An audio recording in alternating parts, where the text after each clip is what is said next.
It has been almost 6 months since Erin O'Toole first introduced himself to Canadians as the new leader of the Conservative Party. Good morning. I'm Erin O'Toole. You're going to be seeing and hearing a lot from me in the coming weeks and months. Now he's making changes to his front bench, shuffling key critic roles and releasing a new ad with a familiar message. I'm Erin O'Toole. If you don't know me, I'm the leader of Canada's Conservatives.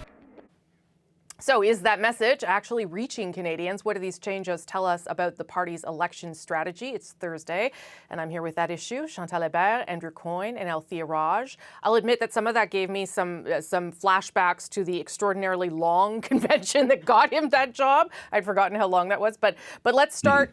Let's start with some of these critic roles changes. I mean, it wasn't a huge moves, but there were significant ones that might be able to tell us something about the direction the party is going in, or where they're trying to put their focus. Chantal, do you want to start us off? Pierre Poilievre, namely, losing the finance critic position. Well, a bit more than a week after kicking out of caucus, and that was something that Mr. O'Toole wanted, Derek Sloan, who had quite a bit of support amongst social conservatives, to replace what many conservatives, or the person that many conservatives see as one of the most effective persons on that bench from finance to somewhere else. And I know it's not supposed to be a demotion, but let's be serious. In the same week, Mr. O'Toole said the next election is going to be about the economy and where we would take it from there. And at that point, the finance critic, already more important than others, becomes the number 2 person in caucus, is either a brave or a very reckless move, in the sense that at some point you need to know who in the party is still behind you. And I'm not sure that the Poilievre move and his radio silence since then bodes well for Mr. O'Toole. What do you think, Andrew? Does that signal something to you in terms of the way Erin O'Toole is approaching election strategy? Maybe. I think this was more about tone than content. Pierre Poilievre is very effective. He's very smart. He's very hardworking. He's very effective in terms of pleasing the base. I don't think he's so good at appealing to non-committed voters who aren't already in the Conservative camp, mostly because of his harsh, grating style. He's a very polarizing persona. And that is not the face of the Conservative Party that they would like to be presenting in the coming election. And frankly, he has as high or higher a profile at this point than Erin O'Toole does. So I think from that standpoint, it makes a certain sense. The problem is he also represented a certain degree of content for the party, that it's very clear what he stands for and where he is sort of positioned on the ideological spectrum. It's really not clear at this point what Erin O'Toole stands for or what the party stands for. So it's problematic from that standpoint. And you do sort of need an attack dog as a leader. You need someone that will go and do the things that you don't want to be seen doing, Althea. I don't know if you need that person to be your finance critic, though. It depends who you ask within the Conservative Party about what was behind this move.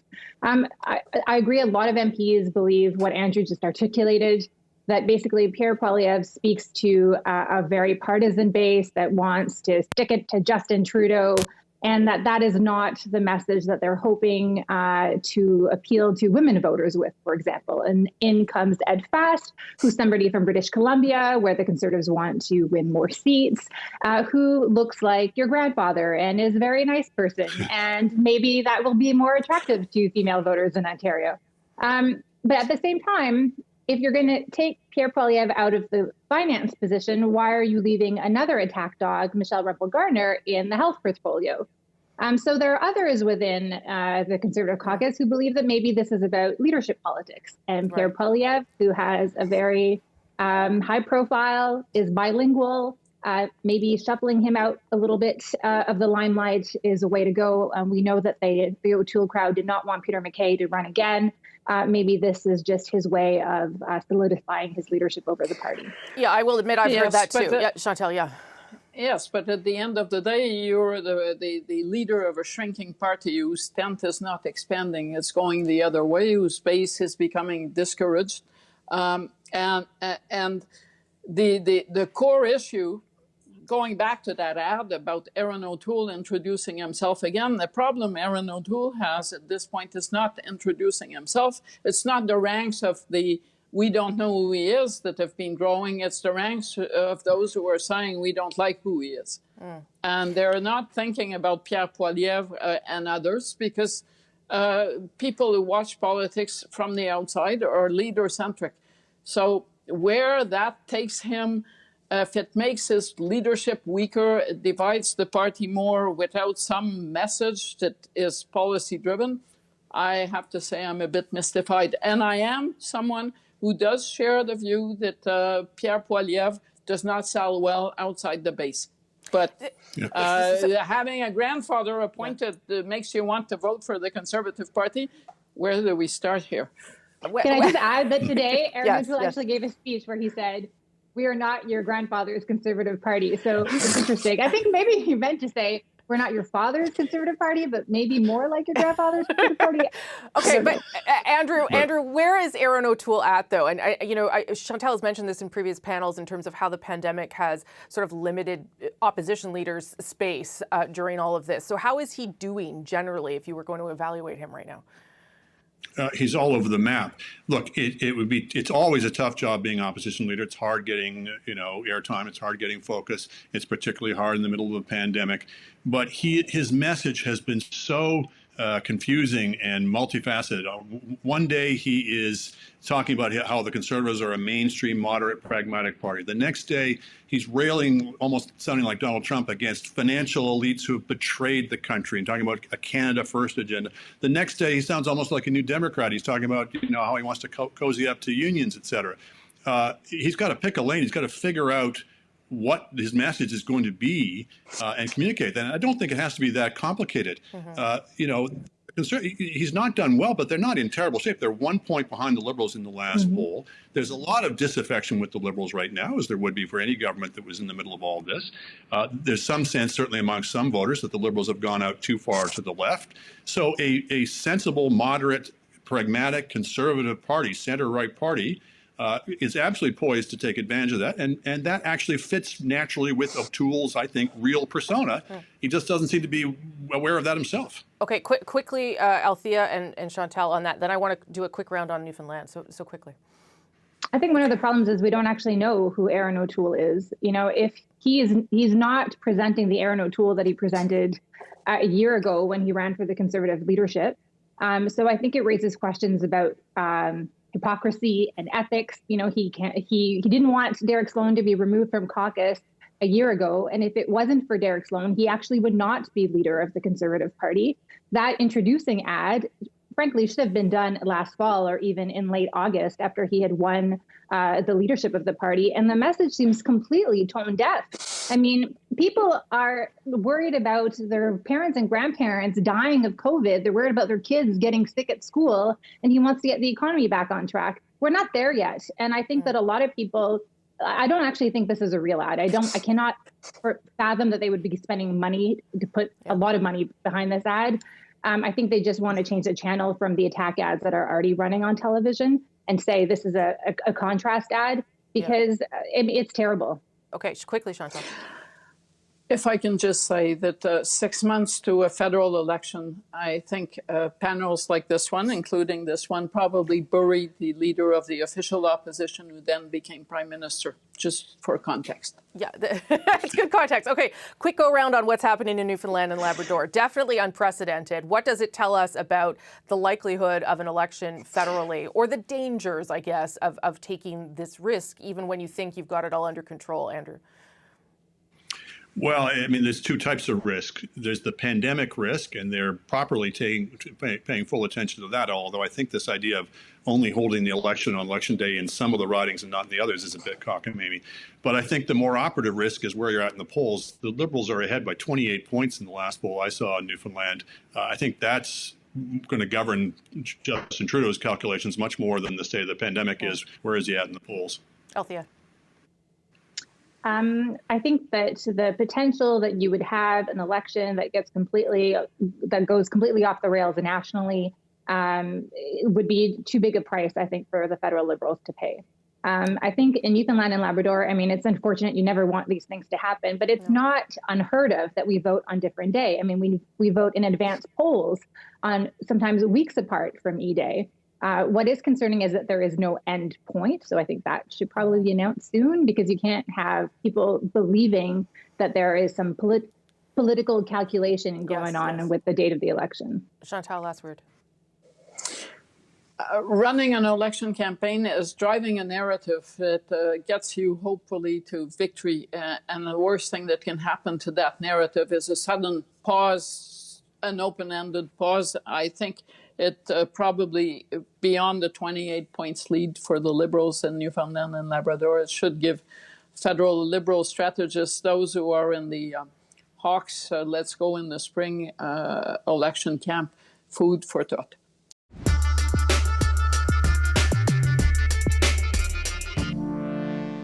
If I wanted to win a seat just for me and leave it at that, and if that's all that mattered, then again, perhaps, and only perhaps, there might have been safer seats. But I came into this because I really believe that Greens have the best policies and the most progressive policies, and I wanted to be in a position to support our growth, because I believe that the next election is the time for that breakthrough, and I believe that we can create a beachhead in Ontario for sure. That was Green Party leader Annamie Paul announcing on Thursday she plans to run in the Toronto Centre riding again in the next federal election. This is after she lost a by-election there last October. Chantal, Andrew, and Althea back with this for another round. I am perplexed at this strategy. I will admit I don't quite understand it. Althea, why don't you see if you can enlighten me a bit? It's risky, but it's not that risky. She's right to say there's no real safer seat. The safest seat would be Elizabeth May leaving, but the message it would send would be not a growth one. She got almost 33% in the Toronto Centre by-election, and she had 3 weeks to prepare.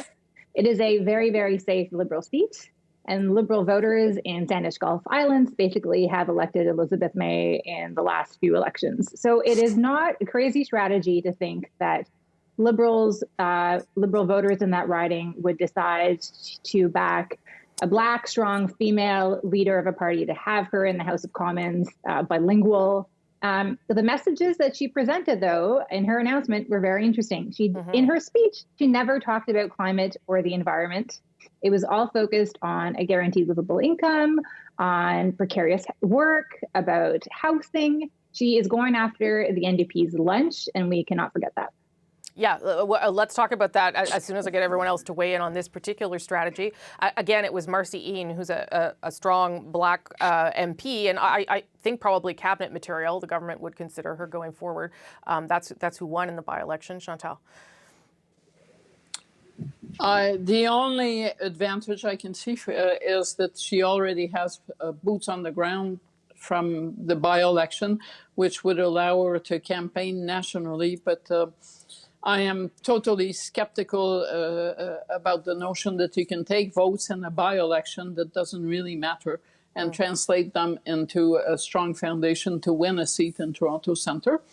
It happens. I'm also curious about the apparent Green calculation that Jagmeet Singh, who does have roots in the GTA, would not be a formidable leader to hold on to his vote in Toronto Centre. Andrew, what do you think of this particular play?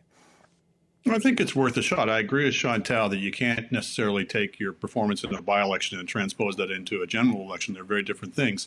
But there's no particularly safe ridings for the Greens. To the extent that a riding was perceived as safer and you ran it and then lost, you would take a hit, I think, in terms of public perceptions. Whereas taking a risk, if you don't win, you get a lot of media attention anyway, if you're right in the center of Toronto. And if you do win, wow, then there's a huge gain from that. That's true. So, on balance, I think it's worth doing.